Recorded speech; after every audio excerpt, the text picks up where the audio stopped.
Good afternoon, everybody. The book I am going to review today is not that kind of famous book or a bestseller or something. It's really, I think it's underrated.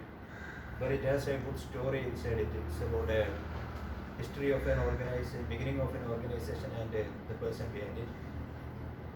And the book is Lamborghini, the Legend, written by James Bow at the year of 2010. And for those who don't know about Lamborghini, Lamborghini is an Italian automobile manufacturer which produces one-of-a-kind cars. They are the best in their segments. So the book is basically divided into three parts. The first part is about the history of the company, and the second part is about mechanical aspects, and the third part is innovation, which is there is nothing but to review about. So the first part is about history of the company. So the Lamborghini begins. The man behind Lamborghini is Ferruccio Lamborghini. He was born in Italy, Bologna, and at the time of his young age, he has to choose between which way to go. His family was a farming family, so he has to choose between whether to go behind farming or go behind his passion, that is automobiles. So he chose the distinct path, and he decided to go behind the automobile. He became a great engineer and a mechanic. After working under several organizations, his skills and knowledge about automobiles increased, and at the year of 1945, he started his own company of building farm tractors, which he built using the parts he accomplished after the decommissioning of war vehicles which were used in the Second World War. So from that he grew. He started his company with 4 laborers and a small shed, and he grew his company to 400 laborers, and he even created his own engine and other parts.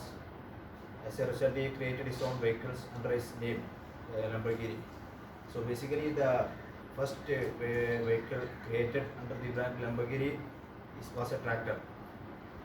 So just like after the booming of agricultural sector, he became rich and he made profits. So as a result, just like every young person in Italy, he also dreamt of owning a Ferrari. So at last he fulfilled his dream and bought a Ferrari 250 GT, which was a good race car. But he found difficulties dealing with the car, that he had faced many mechanical issues, and he has to take the car regularly to service. And he finally decided to meet the owner of Ferrari, Enzo Ferrari, and mentioned about the complaints faced by him. And he met him and he told him about the complaints that he was facing, and even advised him some remedies for fixing the problems. But Enzo Ferrari didn't find it right, and he even considered him his advice was not important for him, and he even said that it was not the problem of the car, it was problem of the driver.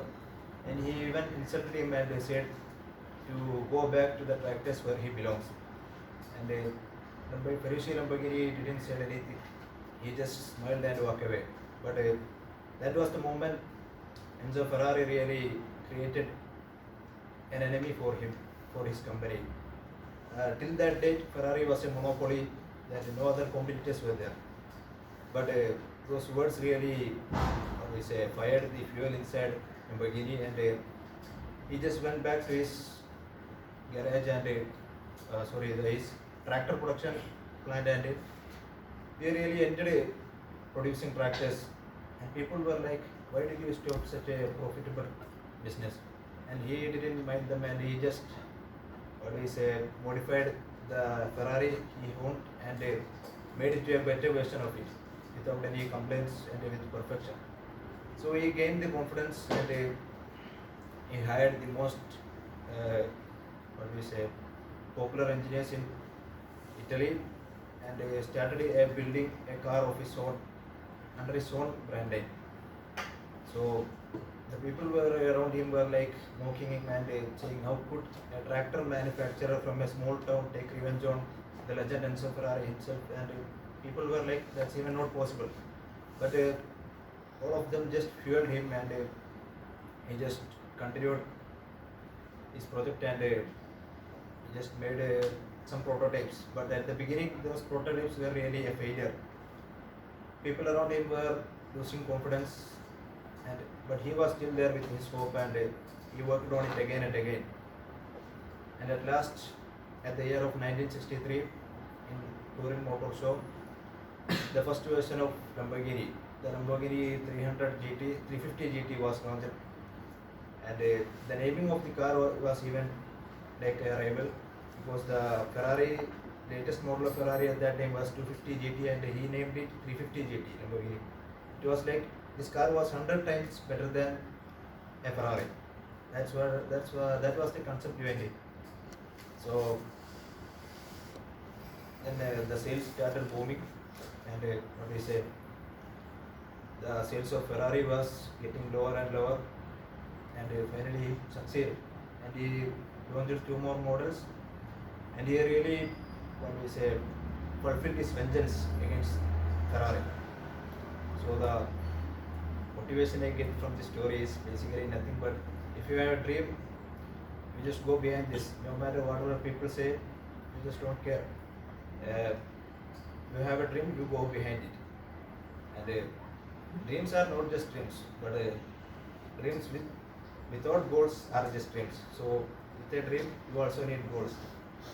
So the basic thing I am going to say is, sometimes life may treat you like a Ferrari, but be a Lamborghini.